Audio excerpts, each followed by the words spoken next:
خلاف دین تو نہیں؟ بسم اللہ الرحمن الرحیم نحمدہ و نصلی علی رسولہ الکریم. دیکھیں اس کے اندر ایک چیز بہت اہم ہے، وہ یہ ہے کہ یہ معاملہ ہے قرض کا. ٹھیک ہے جی ہاں. اور قرض کے معاملے میں چند احتیاطیں ضروری ہیں. ان میں سے ایک احتیاط یہ ہے کہ قرض بہتر یہی ہوتا ہے کہ جس جنس میں ادا کیا جائے اسی جنس میں لیا جائے. اب یہاں پر ادائیگی ابتداءً ہو رہی ہے PKR میں، پاکستانی کرنسی کے اندر، روپے میں، اور وصولی ہو رہی ہے جب اس کو وصول کرے گا تو سونے کی میں. ٹھیک ہے.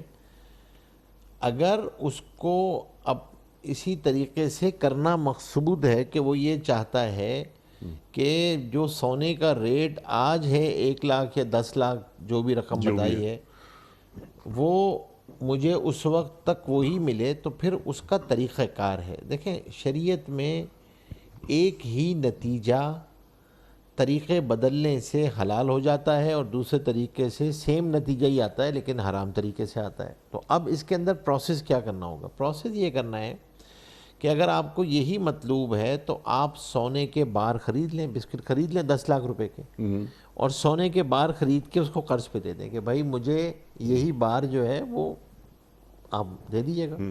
اگر وہ 10 تولہ ہیں، اب مثال کے طور پہ جو ہے وہ جو بھی تھا وہ 10 تولہ، بھئی یہ سونا ہے، یہ 10 تولہ سونا آپ کو دے رہا ہوں، آپ مجھے 3 مہینے بعد 10 تولہ سونا دے دیجیے گا. ٹھیک. 3 مہینے بعد وہی 10 تولہ سونا واپس لے لیں. ٹھیک. یہ جائز ہوگا. ہاں وصولی کے وقت ایک گنجائش اور بھی ہے کہ اگر وہ 10 تولہ سونا ہی کی شکل نہ ہو تو اس وقت جو بھی 10 تولے سونے کی قیمت ہو وہ ادا کر دے. 10 تولے سونے کی جو بھی قیمت ہو وہ ادا کر دے. لیکن جو سوال میں صورت رکھی گئی ہے یہ جائز نہیں ہے. یہ جائز نہیں ہے. سوال میں جو صورت ہے یہ جائز نہیں ہے. یعنی سوال میں تو یہ صورت رکھی ہے کہ میں نے پرسیپشن یہ کریٹ کر لی ہے کہ گویا میں آپ کو سونا دے رہا ہوں. تو یہ گویا سے کام نہیں چلے گا. وہ تو پھر آپ کو سونا قبضے میں لا کے سونا قرض پہ دینا پڑے گا. ٹھیک. اور واپسی میں پھر آپ کا جو ایک ریسیویبل کریٹ ہوگا، جو آپ کے درمیان جو آپ کیا کہتے ہیں قرض آپ نے دیا ہوا ہے، مدیونیت جو قائم ہوئی ہے، تو اب آپ قرض جب واپس آپ قرض لیں گے تو سونا آپ نے دیا نہیں ہے، آپ نے تو پیسے دیے ہیں، پیسہ ہی لیں گے آپ. اور پیسے میں اگر آپ نے مثال کے طور پہ سونا بڑھ گیا اور اب آپ نے پیسے 10 لاکھ کے بجائے 10.5 لاکھ لیے تو پھر تو اس صورت میں 50,000 سود ہو جائے گا. سود ہو گیا، حرام ہو گیا. کیونکہ سود ہے یہ کل قرض جر نفعا فهو ربا، ہر وہ قرض جو اپنے ساتھ کسی نفع کو کھینچ کے لائے وہ سود ہے. تو ایسی ٹرانزیکشنز میں جہاں پر آپ کو یہ اندیشہ ہوتا ہے کہ وقت کے گزرنے کے ساتھ ہمیں یہ نقصان ہونے کا اندیشہ ہے، تو پھر ایک آسان صورت یہ ہوتی ہے کہ سونے کے ساتھ معاملے کو کر لیا جائے. آپ سونا دے دیں اور سونا دینے کے بعد جو ہے وہ آپ سونا ہی واپس لیں. اسی طرح ہمارے ہاں عام طور پہ یہ کہا جاتا ہے کہ بھئی بچیوں کے مہر میں آپ سونا ہی رکھ لیں تاکہ بس جو ہے وہ ادائیگی اگر تاخیر بھی ہو جائے تو اتنے سونے کا پابند ہوگا وہ شوہر دینے کا. ٹھیک ہے. پیسے کی تو قیمت گھٹ سکتی ہے لیکن سونا کی قیمت عمومی طور پہ پچھلے سالوں کے ہمیں ہمیشہ سے اس کی قیمت اس طرح نہیں گھٹتی جس طریقے سے پیسے کی قیمت گھٹتی ہے. تو اس صورت میں جو سوال انہوں نے کیا تھا، اگر انہوں نے یہ اپنے آپ کو سیف کرنا ہے اور اپنے آپ کو محفوظ بنانا ہے تو سونا خرید کے قرض پہ دے دیں اور واپسی میں اتنے سونا لے لیں یا اتنے سونے کی بقدر قیمت لے لیں. بالکل کلیئر ہو گئی بات. اور بہترین طریقہ یہ سامنے آ گیا، گناہ سے بھی بچ گئے، سود سے بھی بچ گئے، اور جو ٹرانزیکشن ہوئی بالکل فیئر ہو گئی. سبحان اللہ. عبدالحق صاحب کا سوال ہے، یہ بھی سوال پہلے کبھی نہیں آیا ہمارے پاس، بڑا اچھا سوال ہے. گاڑیاں یہ منگاتے ہیں باہر سے لوگ،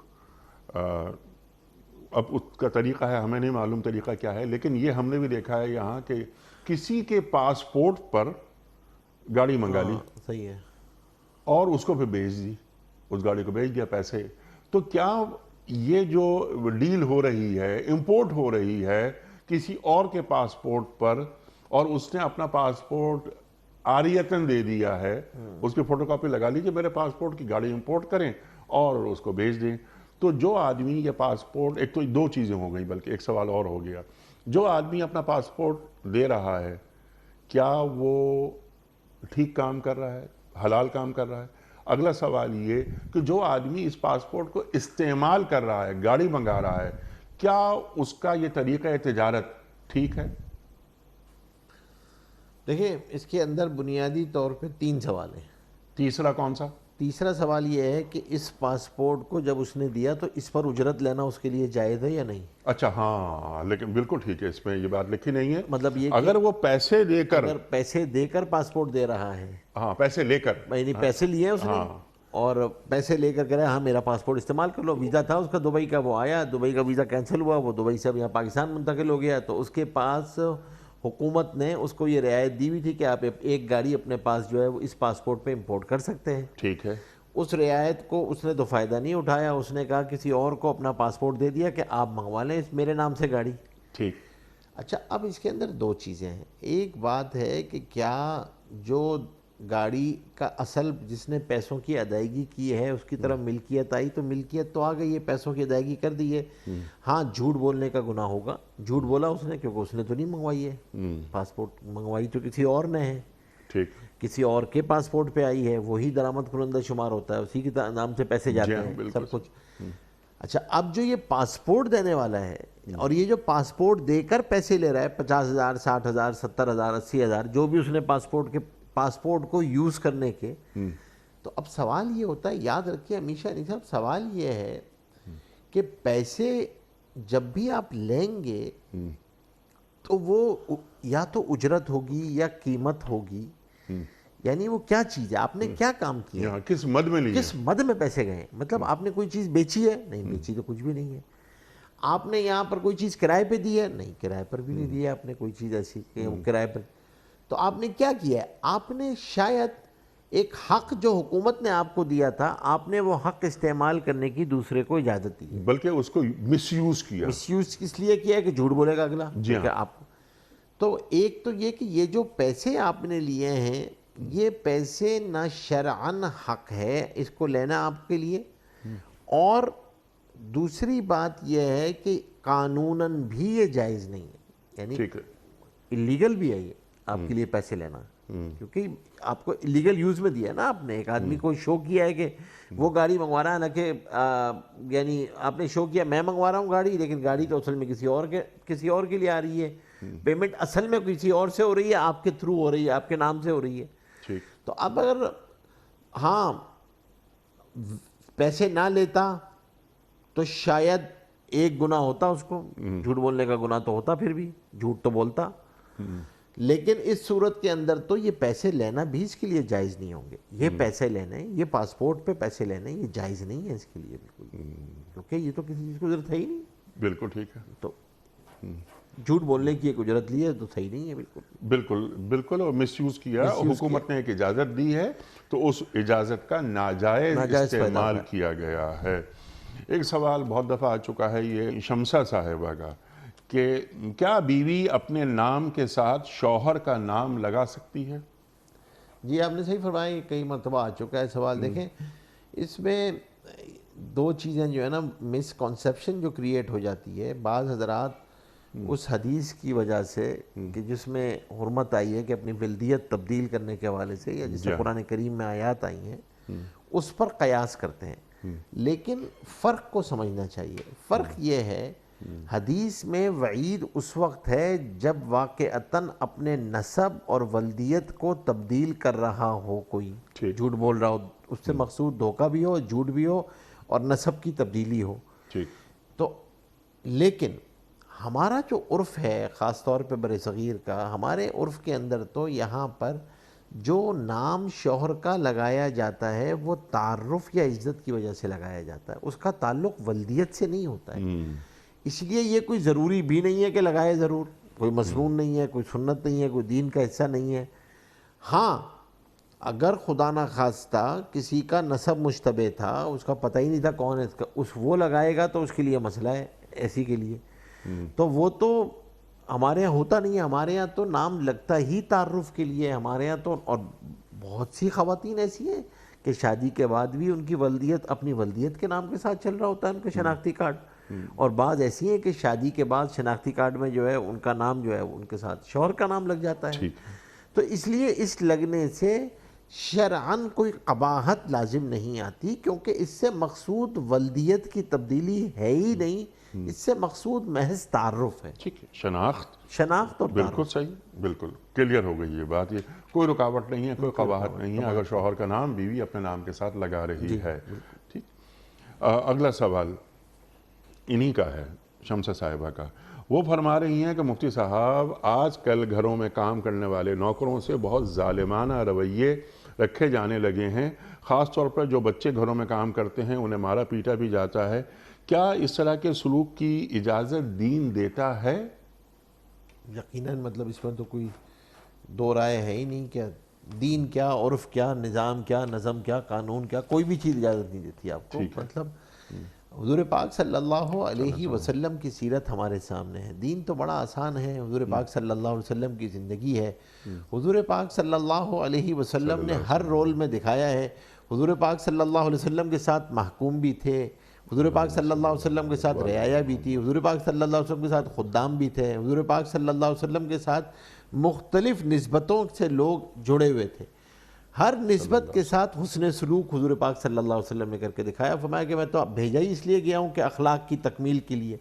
آپ سوچیں آخری وقت ہے، آخری لمحات میں بھی جو وصیت ہے کہ اپنے غلاموں کے ساتھ جو ہے وہ حسن سلوک کرنا، ماتحتوں کے ساتھ حسن سلوک کرنا، ماتحتوں اور غلاموں، نوکروں، خدام کے ساتھ حسن سلوک کی تو اس قدر تاکید ہے، اور جو ساتھ رہے ہیں ان کا مشاہدہ ہے۔ حضرت انس رضی اللہ تعالیٰ عنہ فرماتے ہیں 10 سال میں ساتھ رہا ہوں، 10 سال خادم رہے حضور پاک صلی اللہ علیہ وسلم کے۔ حضور پاک صلی اللہ علیہ وسلم نے کبھی نہیں کہا انہیں کچھ، مجھے اف تک نہیں کہا، کبھی انہوں نے مجھے نہیں کہا، مجھے ڈانٹا نہیں، مجھے مارا نہیں، حضور پاک صلی اللہ علیہ وسلم نے ڈانٹا نہیں ہے، مارا۔ اور آپ سوچیں کہ حضرت انس جب آئے تھے تو والدہ نے تربیت کے لیے دیا تھا اور اجازت دی ہوئی تھی، ہوگی اجازت بالکل، لیکن اور ظاہر سی بات ہے لڑکپن کی بچپنے کی عمر تھی، کوئی چیز کہا ہوگا، کوئی کام نہیں ہوا ہوگا، کوئی آگے پیچھے ہو گیا، لیکن فرمایا کبھی مجھے نہیں کہا حضور پاک صلی اللہ علیہ وسلم نے، نہ کبھی مارا۔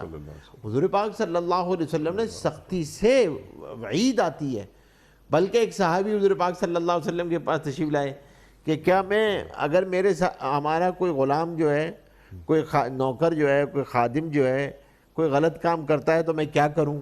حضور پاک صلی اللہ علیہ وسلم نے سنا، جواب نہیں دیا۔ پھر دوسری مرتبہ سوال کیا تو میں کیا کروں، کیا اس کو میں معاف کر دوں، کیا کروں؟ حضور پاک صلی اللہ علیہ وسلم نے جواب نہیں دیا۔ پھر تیسری مرتبہ سوال کیا تو حضور پاک صلی اللہ علیہ وسلم نے تیسری مرتبہ فرمایا کہ اگر دن میں 70 مرتبہ بھی معاف کرنا پڑے تو معاف کرو۔ اللہ اکبر۔ اور 70 آپ کو پتہ ہے نہیں صاحب انفینٹی کے لیے آتا ہے، جی بالکل، عربی زبان کے اندر 70 یعنی انگنت مرتبہ بھی اگر معاف کرنا پڑے تو معاف کرو، تمہارا کام ہے معاف کرنا۔ اور اگر خدا نخواستہ تم یہ سمجھتے ہو کہ نہیں کر سکتے تو پھر معذرت کر لو، لیکن مار کی تو اجازت ہی نہیں ہے، یہ تو کسی یعنی انسانی رویوں کے خلاف ہے، اخلاقی رویوں کے خلاف ہے، دینی رویوں کے خلاف ہے، ایمانی رویوں کے خلاف ہے۔ مطلب آدمی آخرت میں کیا جواب دے گا اس کو؟ اور پھر دوسری بات یہ ہے کہ ایک تو ویسے ہی غیر قانونی ہوتا ہے، مطلب اب تو دنیا میں آپ کسی قانون معاہدات کے تابع ہیں، کیونکہ آپ لوگوں نے معاہدات دنیا میں کیے ہوئے ہیں، آپ نے ایک قانون کے ساتھ اپنے آپ کو باندھا ہوا ہے، پابند کیا ہوا ہے چائلڈ لیبر لا کے تحت، اور آپ نے پابند کیا ہوا ہے کہ اس عمر کے بچے کو جو ہے وہ تعلیم کی عمر ہے اس کی، وہ تعلیم حاصل کرے گا، وہ کام نہیں کرے گا۔ تو اب آپ نے ایک تو رویہ یہ ہوتا ہے کہ اس کی تعلیم کی فکر نہیں ہوتی، اس کی تربیت کی فکر نہیں ہوتی، وہ رہ رہا ہوتا ہے، وہ تو حضور پاک صلی اللہ علیہ وسلم نے فرمایا تمہارے خادم تمہارے ساتھ، تمہارے نوکر کام کرنے والے تمہارے بھائی ہیں، جو تم کھاؤ ان کو کھلاؤ۔ فرمایا جب لے کر آؤ اپنے ساتھ نہیں بٹھا سکتے تو اس کھانے میں سے کچھ لقمے ان کو دو، اس وقت اپنے ساتھ بٹھاؤ، جو پہنو وہ پہناؤ، برابری یہ آ رہی ہے۔ اور ہم دیکھیں کہ ہمارے رویے کیا ہیں، اور کل حضور پاک صلی اللہ علیہ وسلم کو ان رویوں پہ کیا جواب دیں گے؟ آپ سوچیں کوئی مار رہا ہے اور آپ اس کو مطلب میں سمجھتا ہوں کہ یہ جو عدم برداشت کے رویے نے جو معاشرے کے اندر ٹوٹ پھوٹ پیدا کی ہے، اس سے معاشرے کے اندر جو ہے نا یعنی سب سے پہلے جس چیز کا جنازہ نکلا ہے وہ انسانیت کا جنازہ نکلا ہے، انسانی رویوں کا جنازہ نکلا ہے، کیونکہ اس میں ایسا لگتا ہے حیوانی جبلتیں غالب آ چکی ہیں، یعنی انسانی رویے تو بالکل ختم ہو چکے ہیں، آپ کے برداشت کا رویہ ختم ہو گیا ہے، معاف کرنے کا رویہ ختم ہو گیا ہے، درگزر کرنے کا رویہ ختم ہو گیا ہے، احسان کرنے کا رویہ ختم ہو گیا ہے، اور آدمی اس کو نہ جانے کیا سمجھ رہا ہوتا ہے، غلاموں سے بدتر ٹریٹ کر رہا ہوتا ہے، وہ غلام تھوڑی ہے بھائی کوئی، وہ تو غلاموں کے بارے میں آپ کو حکم نہیں ہے یہ آپ کو، تو اب تو آپ وہ خادم ہے، وہ نوکر ہے، بھائی اس کو اجرت دو، فرمایا پسینہ خشک ہونے سے پہلے اجرت دو، فرمایا کہ اجرت کے تعین کے بغیر کام شروع نہ کرو، ہمارے یہاں تو کام شروع ہمارے یہاں، اور یہ بڑی خطرناک بات ہے گھروں کے اندر، گھروں کے ملازموں میں، ہمارے یہاں خواتین اس کی رعایت ہی نہیں کرتی، ہاں کم کام شروع کر دو ہم دیکھ لیں گے، بھائی کیا دیکھ لیں گے، طے کرو نا کیا دیکھ لیں گے، نہیں کر لو ہم دیکھیں گے، مہینے بعد دیکھیں گے، مہینے بعد کا نہیں کام پسند نہیں آیا، بھائی اجرت تو دو اس کو، پھر اس کو اجرت دو عرف کے مطابق، نہیں اجرت نہیں، بھائی اجرت طے کرو، کام شروع کرنے سے پہلے اجرت طے کرو اس کو، جیسے خرید و فروخت میں آپ کی بے فاسد ہو جاتی ہے، آپ نے جو ہے وہ، میں نے آپ کو کوئی چیز بیچی،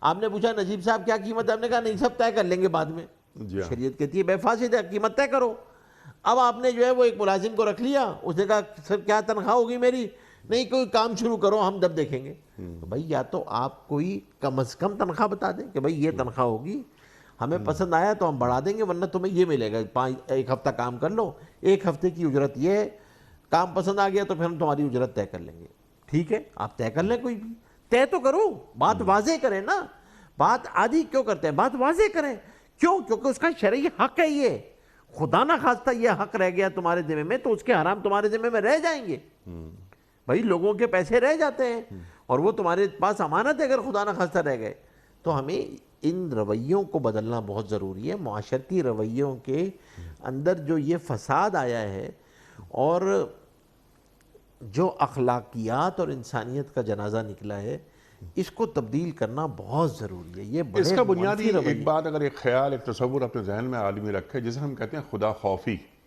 جو آپ نے بات فرمائی نا، تو مثال کے طور پر دو باتیں میں عرض کرتا ہوں، ایک بات تو خدا خوفی کے حوالے سے یہ کہ اگر جو میرا ڈرائیور ہے، میرا مالی ہے، چوکیدار ہے، وغیرہ وغیرہ، اگر میں اس کی جگہ پہ ہوتا، یہ تو اللہ تعالیٰ نے اس کی مہربانی، اس کی رحمت ہے کہ میں ڈرائیور نہیں ہوں، میں مالی نہیں ہوں، میں چوکیدار نہیں ہوں، میں گارڈ نہیں ہوں، تو مجھے ادا کرنا چاہیے خدا کا شکر، اور اس پر ذرا نرمی کا اظہار کرنا چاہیے اپنے ملازمین کے ساتھ، ان کا خیال رکھنا چاہیے۔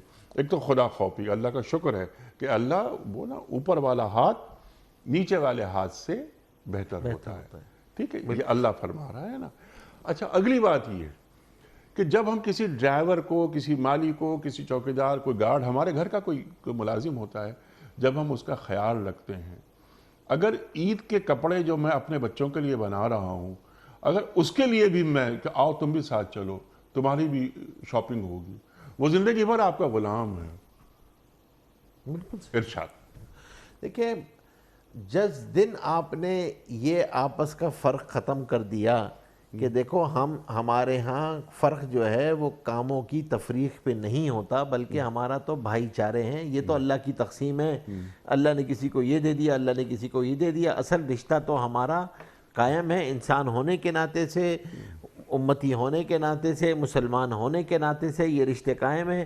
جو اگر وہ چھوٹا ہے تو جو میں اپنی اولاد کے لیے کروں گا وہ تمہارے لیے کروں گا، میرے بھائی کی جگہ ہے تو جو میں اپنے بھائی کے لیے کرتا وہ تمہارے لیے کر رہا ہوں۔ جس دن یہ چیز قائم ہو جاتی ہے انیس صاحب، اس دن تو خود بخود انس کا وہ رشتہ قائم ہو جاتا ہے کہ آپ کو لگتا ہے کہ یہ تو ہمارا ماتحت کیا ہے، یہ تو میرا معاون ہے، میرا ساتھ ہے، میرا ہاتھ ہے، میرا کام کرنے والا ہے، میرا جانثار ہے، اور وہ جانثار بنتا ہے، بن جاتا ہے، وہ جانثار بن جاتا ہے، کیونکہ قلبی رویے آدمی بہت تیزی سے آدمی دوسرے کے اوپر متاثر ہوتا ہے اور وہ منتقل ہوتے ہیں، آپ کے جو اخلاق کا جو اندر سے قلبی رویے وہ بہت جلدی منتقل ہوتے ہیں۔ تو ہمیں اس بات کا لحاظ رکھنا بہت ضروری ہے کہ اپنے معاشرتی رویوں میں تبدیلی لانا، اور کل حضور پاک صلی اللہ علیہ وسلم کے سامنے پیشی ہے، تو آپ نے جو فرمایا رویے تو اگلی بات ہے، فکری رویے، ہاں میرا جو ذہن ہے، مجھے معلوم ہو کہ میرا مقام کیا ہے،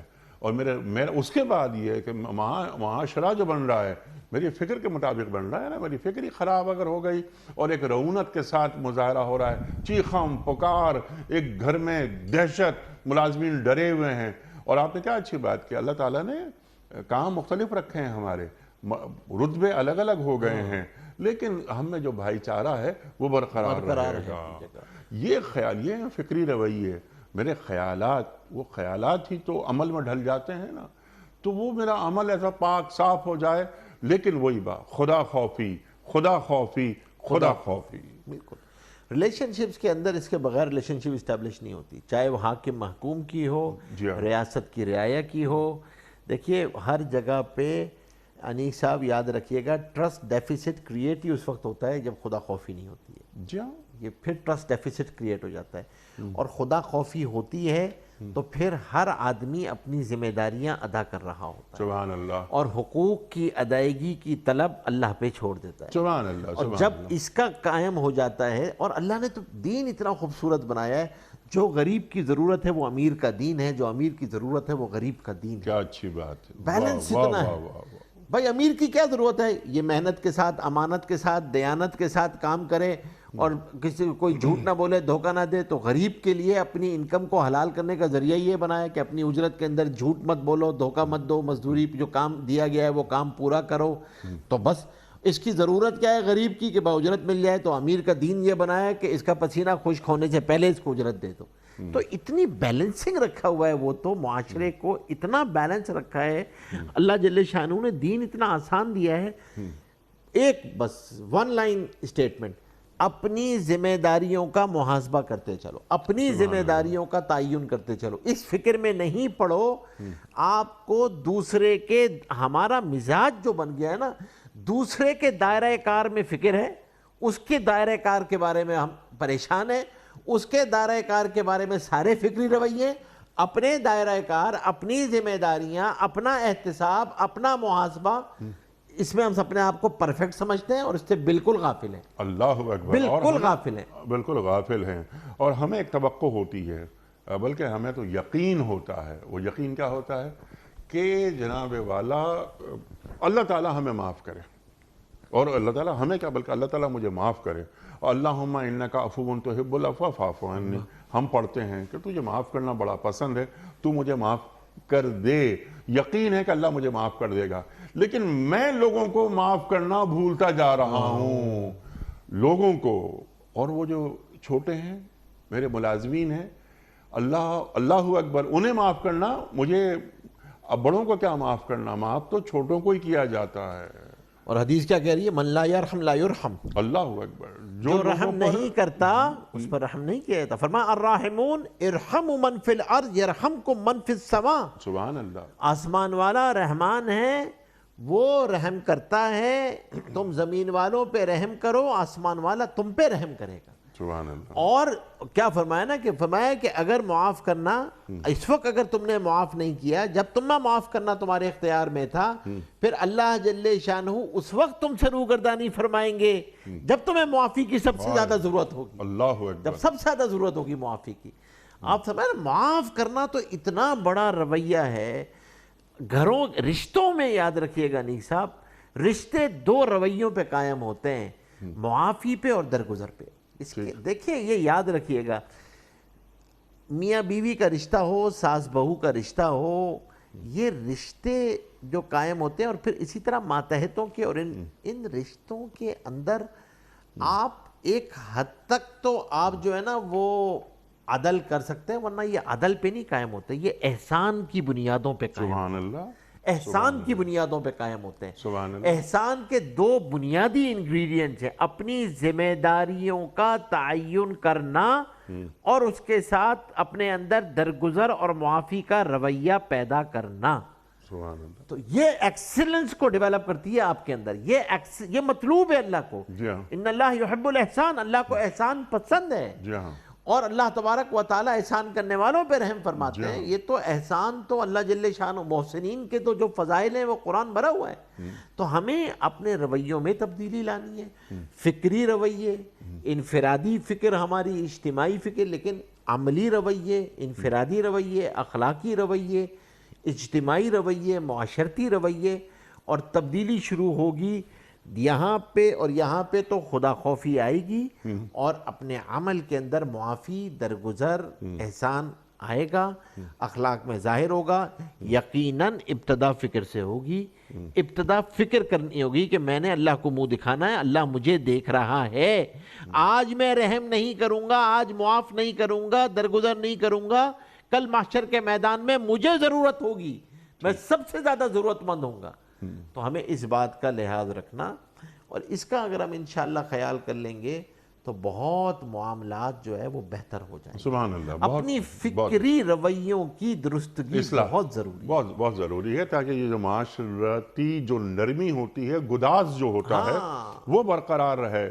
رفتہ سمجھ میں نہیں آتی بات کہ ہمارے معاشروں میں اکھڑ پن یہ کہاں سے آ گیا۔ حدیث کیا کہہ رہی ہے؟ اگر تم سے نرمی اٹھا لی گئی تو ہر خیر سے محروم کر دیے گئے۔ اللہ اکبر، اللہ آپ سوچیں، اکبر۔ ہم اپنے رویوں کو دیکھیں اور ادھر دیکھیں، پھر ہم کیوں کہتے ہیں کہ خیر نہیں ہے؟ یہ بھائی اپنے رویوں کی ہم کھینچ کے لا رہے ہیں، ہم کھینچ کے لا رہے ہیں حالات کو، جیسے اعمال اوپر جاتے ہیں اوپر سے ویسے ہی حالات اترتے ہیں۔ ہم اپنے رویے تبدیل کر لیں، حالات خود تبدیل ہو جائے گی، آپ کی یونیورس آپ کو خود آپ کو ہیلپ کرنے، آپ کو یہ دنیا خود جنت بن جائے گی آپ کے رویوں سے۔ اپنے رویے تبدیل کرنے، دوسروں کے بارے میں اپنے رویے تبدیل کرنے۔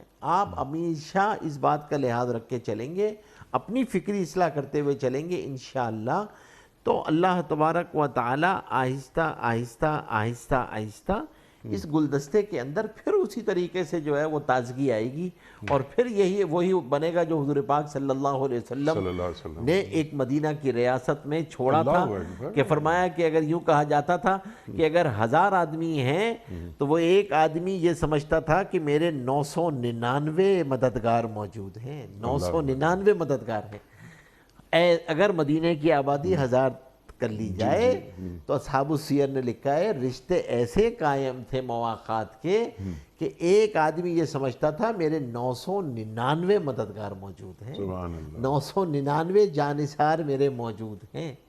ایسے آپس میں رشتے تھے، اونچ نیچ تو تھی، مراتب تو تھے، لیکن تعلق اس درجے کا تھا۔ یہ ہے اصل چیز۔ اس کے لیے اپنے اندر اپنا یہ احتساب کہ معافی، درگزر۔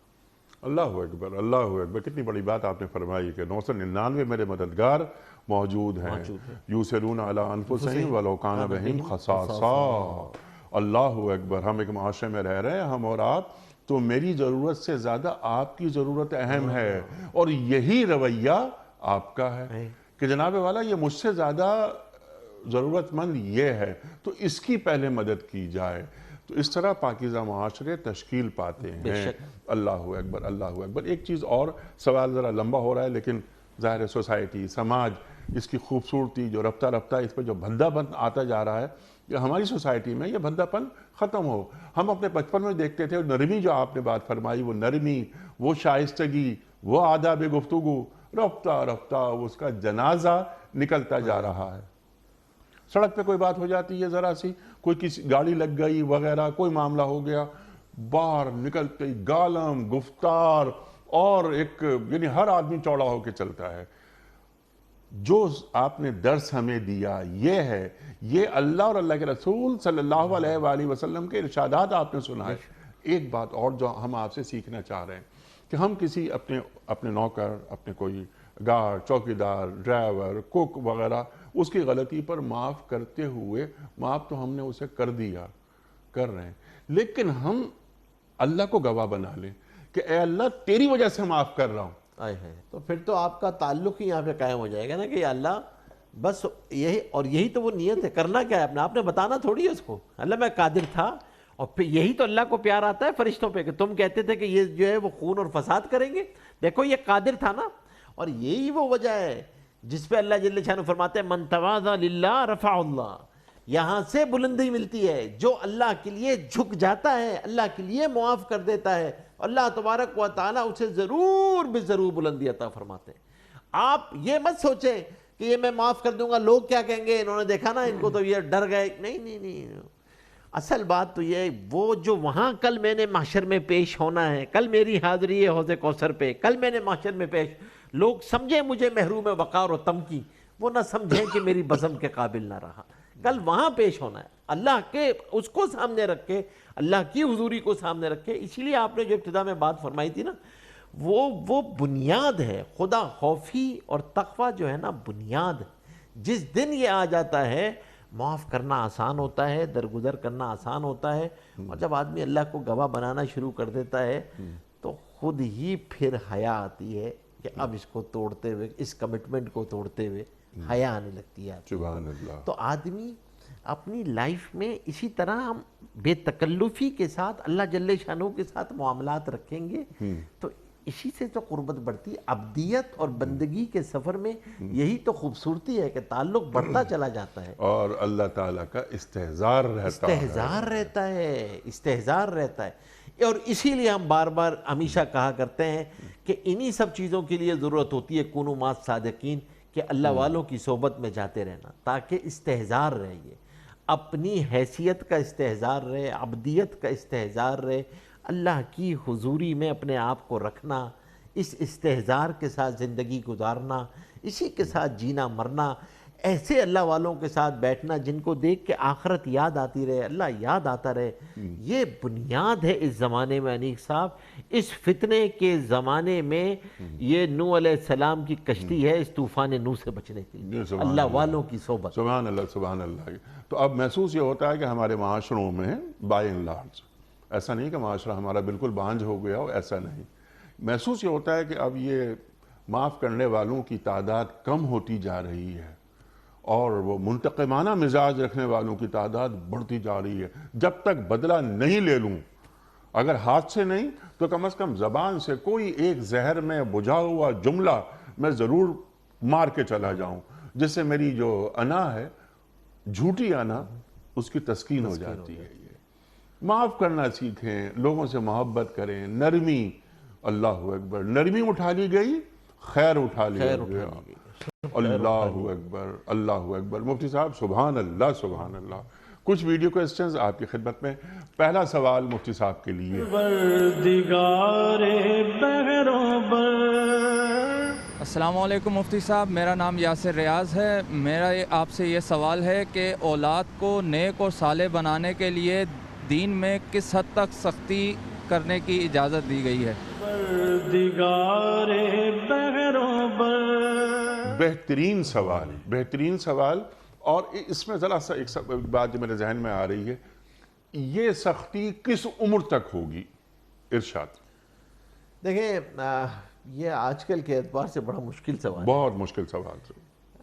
سب سے شاید مفتی صاحب سب سے مشکل کام انسان کے بچے پالنا ہے.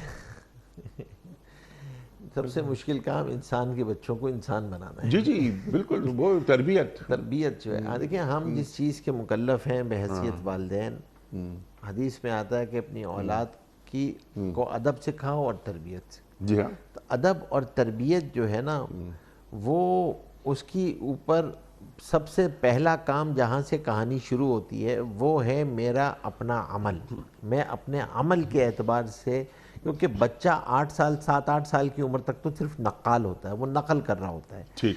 وہ میری زندگی میں نماز، قرآن، ذکر، دعا کو ترجیحات میں دیکھے گا تو وہ نماز، قرآن، دعا، تسبیح خود کر رہا ہوگا، اس میں وہ خود آپ کی نقل کر رہا ہوگا. اب آپ نے ترغیب دیتے چلے جانا ہے، اور آپ نے 7 سال کی عمر سے ترغیب دینا شروع کرنی ہے، نماز کی ترغیب دینا شروع کی ہے. خود نماز پڑھ رہے ہوں گے تو انشاءاللہ اس پہ زیادہ زور دینا بھی نہیں پڑے گا. ہاں، سختی کا حکم ہے، لیکن اس زمانے کے اندر سختی سے زیادہ یہ ہے کہ بھائی اس کو آپ پھر اور طرح سے ڈیل کرنا شروع کرو، اس کے ساتھ ڈیلنگز کرنا شروع کرو. وہ کیا حکیمانہ انداز؟ حکیمانہ انداز یہ ہو سکتا ہے نا کہ آپ اس کی کچھ چیزوں کو مشروط کر دیں اس کے ساتھ کہ بھائی ہم نماز پڑھنے چلیں گے، اس کے بعد پھر یہاں جائیں گے.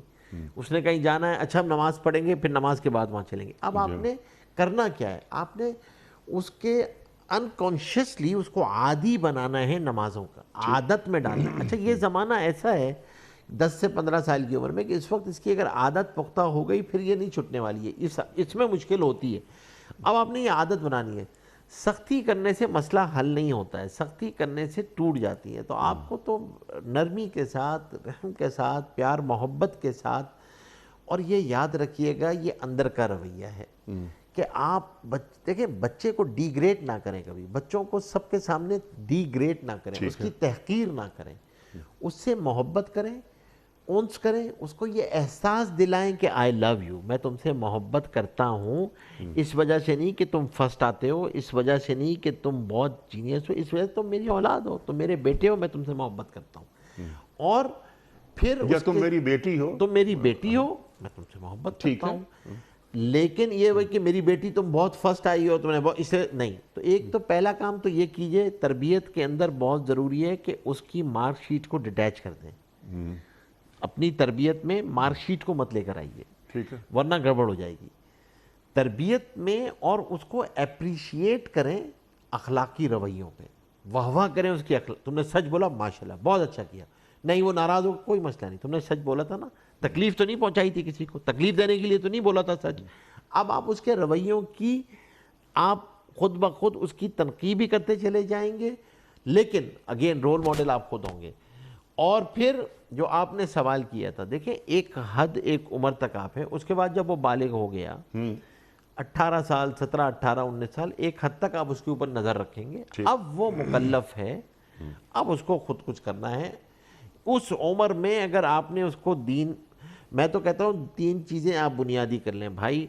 اس کو ایمان سکھا دو، قرآن سکھا دو، نماز کا عادی بنا دو، بس قرآن سے اس کا تعلق پیدا کر دو. وہ جہاں بھی جائے گا پلٹ کر آئے گا، پرواہ نہیں ہے. تھوڑی دیر میں اونچ نیچ آئے گی، یہ مزاجوں میں تلاطم آتا ہے، چیزیں ہوتی ہیں، جوانی ہوتی ہے، چیزوں میں تلاطم آتے ہیں، پھر وہ پلٹ کے آ جاتے ہیں. بشرطے کہ بنیاد ہے، ٹھیک ہے، بشرطے کہ سرشت میں چیزیں پڑی ہوئی ہیں، اور سرشت کا زمانہ ہے یہ 12-15 سال کی عمر تک کا. ٹھیک ہے. اچھا، جو اس بات کے بعد مشکل ہوتا ہے. جی بالکل ٹھیک ہے. جو بات میں جو سمجھ میں آئی ہے آپ کی گفتگو مجھے، کہ اپنا کام کریں، تربیت بہترین کریں، لیکن جب وہ 16-18 سال کی اولاد ہو گئی اور وہ راہ راست پہ نہیں آ رہی، یا اس تربیت پر عمل نہیں کر رہی جو تربیت ہم نے فراہم کی تھی، تو پھر کیا ہوگا؟ پھر کیا میری پکڑ نہیں ہوگی، یا میں اولاد کو چھوڑ دوں؟ نہیں چھوڑیں گے تو پھر بھی نہیں. اپنے کرنے کا کام تو آپ نے کرتے چلے جانا ہے. اگر فجر کی نماز پر بچے نہیں اٹھ رہے، بچے بڑے ہو گئے نا، پھر بھی آپ نے اٹھانا ہے، اٹھانا پھر بھی ہے. پنکھا چل رہا ہے، پنکھا پھر بھی بند کرنا ہے. اے سی چل رہا ہے، اے سی پھر بھی بند کرنا ہے. اپنا رویہ کیری آن رکھنا ہے، ٹھیک ہے. اس کو نہیں چھوڑنا بعض ہے. جگہ اسی معاشرے میں، ہمارا اور آپ کا جو معاشرہ ہے جس میں ہم اور آپ زندہ ہیں، ہم نے ایسے کیسز دیکھے ہیں، ہم سے زیادہ آپ نے دیکھے ہیں، کہ اولاد کے ہاتھوں اپنی عزت محفوظ رہے تو اب اولاد کو کچھ نہیں کہا جاتا، اولاد جو چاہے سو کرے. اب ہم نہیں کہتے. سوال یہ ہے میرا کہ جب اولاد تمام تر، مثال کے طور پر تمام تر تربیت کے باوجود میری اولاد نماز کی طرف، دین کی طرف نہیں آ رہی، تو کیا مجھ سے پکڑ ہوگی؟ نہیں دیکھیں، نہیں آپ سے حساب کتاب آپ کی کوشش کا ہے، بس اس سے زیادہ کا نہیں ہے. دیکھیں اللہ جل شانہ نے ہدایت آپ کے ہاتھ میں نہیں رکھی ہے، آپ کو کوشش اور محنت کا مکلف بنایا ہے.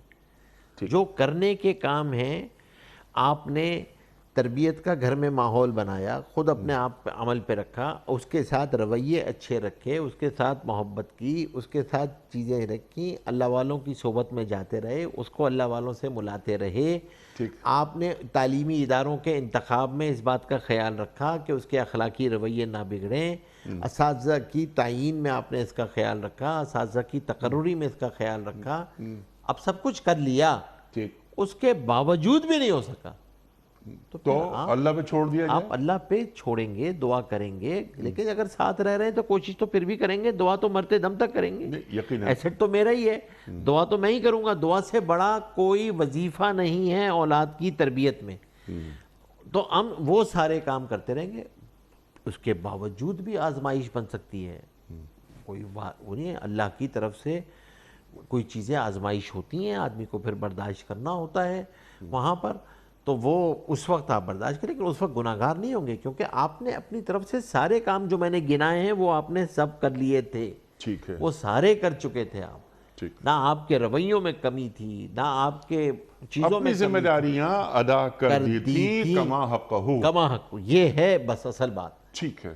کلیئر ہو گئی یہ بات. ہاں بعض والدین کی طرف سے سوالات آتے ہیں اور صرف وہ یہیں پاکستانی والدین نہیں, جو ہمارے امریکہ میں جو مسلمان ہمارے جو بہت خاندان زیادہ ہیں, ہوتی ہے. آدمی مایوس بھی ہوتا ہے, پریشانیاں بھی آتی ہیں, سمجھ میں نہیں آتا ڈپریشن بھی ان ہوتا کے. ہے اور پریشان بھی ہو رہی ہوتی ہے, وہاں اور زیادہ ڈپریشن ہوتا ہے اور آدمی کو ہر ایک سے ذکر کر بھی نہیں سکتا, چھپا بھی نہیں سکتا, بیان بھی نہیں کر سکتا, عجیب کشمکش کا عالم ہوتا ہے اور ایسی ایسی چیزیں آج سر درد ہو رہی ہوتی ہیں. اللہ تو یہ چیلنج ہیں. اسی لیے میں کہتا ہوں بار بار کہ پلیز کوئی صحبت کا اہتمام کریں جو وقت ہے, یاد رکھیے, لیکن جس وقت پانی دینا تھا نا, پانی اسی وقت دینا ٹھیک ہے. صحبت کی بڑی اہمیت ہے, وہ کونو جس ٹائم میں آپ نے بات کی نا, لیکن اس سے بھی شاید یعنی میں یہ جو آپ نے بھی بیان فرمائی یہ بات, صحبت کے لیے تو میں باہر لے کر جا رہا ہوں نا, میں اپنے بچوں کا آپ سے ملوا رہا ہوں, اچھی صحبت نصیب ہو گئی اور یعنی ہوا ہے ایسا کہ ہم نے ایسا ہی کیا کہ اپنے بچوں کو, جب چھوٹے تھے ہمارے بچے, تو اس وقت ان کو لے کے جاتے تھے, بیٹھاتے تھے اور وہ آلتی پالتی مار کے بیٹھتے ہیں, سنتے تھے. لیکن جو صحبت 1 گھنٹہ بچے بیٹھ جائیں گے آپ کے ساتھ, کسی عالم دین کے ساتھ, کسی مینٹور کے ساتھ, لیکن 23 گھنٹے تو وہ والدین کی صحبت میں ہے. بالکل. جب اسے معلوم ہے کہ میرے والد حرام لے کر آ رہے ہیں, اس گھر میں حرام آ رہا ہے, میری ماں کو نماز, روزے سے, حج, زکوٰۃ, دینی اقدار سے کوئی لگاؤ نہیں ہے, تو 1 گھنٹے کے لیے یہ کونو مع الصادقین, اللہ والوں کی صحبت. اللہ اکبر. پہلے گھر کا ماحول, اچھا گھر کا ماحول یہ بتا دیتا ہے کہ اس گھر میں دین کو کتنی اہمیت حاصل ہے. اور میرا اذان کی آواز آ اذان رہی کی ہے. آواز آ گئی. اور یہاں پرانے وقتوں میں اب دیکھیے, اب غور کرتے ہم اپنے خاندانوں میں, اپنی فیملیز میں, ذرا پیچھے آ جائیں, اذان کی آواز آئی, گھر کی ہر خاتون نے فوراً دوپٹہ سر پہ رکھا. کہاں چلی گفتگو گئی ہے تو رک گئی, گفتگو رک گئی, اذان ہو رہی ہے, اذان کا جواب دو, گھر اذان کے کا اندر جواب دو. اگر گھر میں نماز ہو رہی ہے تو جا نمازیں بج گئیں, مرد چلے گئے مسجد کی طرف. معلوم ہوا کہ ہاں اذان کو اہمیت دی جا رہی ہے. مسلمان گھرانہ, دین کو, مسلمان گھرانہ, امتی گھرانہ. امتی گھرانہ ہے. اور یہ وہ یہی وہ میں عرض کر رہا ہوں نا کہ اصل بات آپ نے بالکل صحیح فرمائی. وہ تو نقال ہے, میرے رویوں کو سب سے پہلے دیکھیں. میرا اپنے والد صاحب کے ساتھ رویہ کیسا ہے, میرا اپنے والد صاحب کے ساتھ رویہ, اس نے دیکھا تو اس کو خود پتہ چلے گا کہ بڑوں کے ساتھ رویے ایسے ہوتے ہیں. جی ہاں. تو میرا جیسے اپنے بڑوں کے ساتھ, والد صاحب کے دوستوں کے ساتھ, والد صاحب کے ساتھ, ان کے تعلق والوں کے ساتھ, ان کے یہ رویے. اور انیس صاحب جو آپ کی بات ہے نا, اس کو میں اس طرح ختم کرتا ہوں کہ یہ یاد رکھیے گا, ہمارے اخلاقی رویے ہماری اولادوں میں غیر اختیاری طور پہ منتقل ہوتے ہیں. جی یقیناً. غیر اختیاری تو انکانشیسلی, جس طرح ہمارے والدین کے رویے ہم میں منتقل ہوئے ہیں, یہ میراث ہوتی ہے, وراثتاً منتقل ہوتے ہیں, نسل در نسل چلتی رہتی ہے, نسل در نسل چلتی رہتی ہے. اور وہ بعض آپ کو نظر آ رہے ہوتے ہیں افراد کے اندر کہ نہیں یہ کسی ایسے لوگوں کے ساتھ بیٹھا ہے جس کو اس کو پتہ ہے. جی ہاں. آپ کو لوگوں کی چال چلن, گفتگو سے اندازہ ہو جاتا ہے, بخوبی اندازہ ہو جاتا ہے کہ اس کا آدمی کا تعلق کس خاندان سے ہے. آپ کو کیا یہ یاد نہیں کہ بڑے کتنی فکر رکھتے تھے کہ اب کن لوگوں کے ساتھ اٹھنے بیٹھنے لگے ہو, کن دوستوں کے ساتھ بیٹھتے ہو.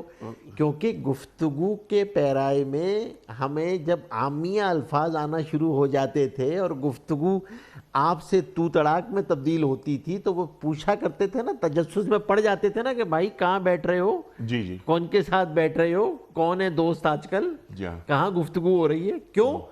وہ اسی طرح فکر رکھتے تھے نا جیسے کھیتی کا رکھوالا کھیتی کی فکر رکھتا ہے کہ کوئی آ نہ جائے, رویہ بگڑ نہ جائیں, گھروں میں بنا رہے ہیں بگڑ نہ جائیں.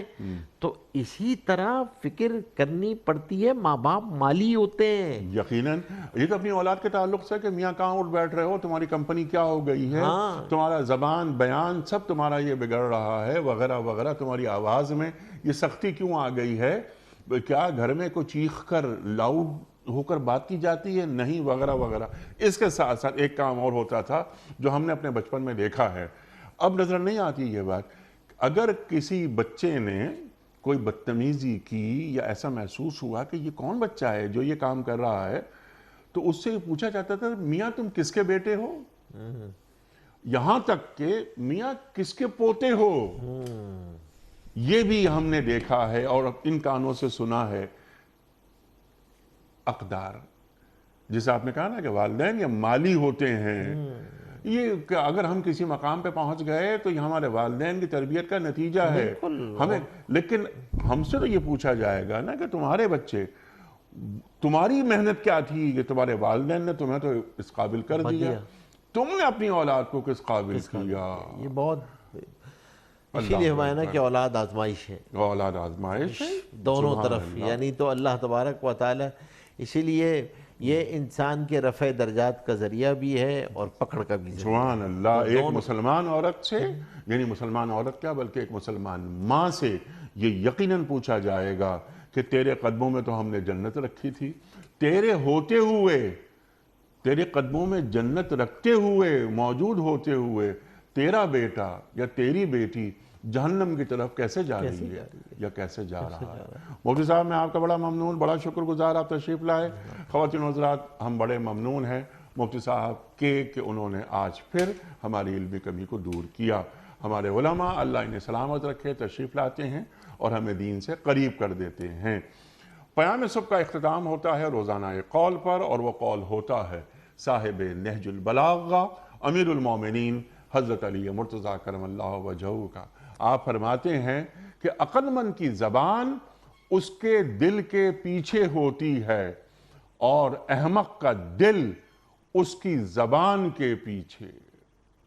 عقل مند کی زبان اس کے دل کے پیچھے ہوتی ہے اور احمق کا دل اس کی زبان کے پیچھے. اللہ اکبر. اپنے میزبان انیق احمد کو کل تک کے لیے اجازت دیجیے. خدا حافظ. پروردگار بحروں بر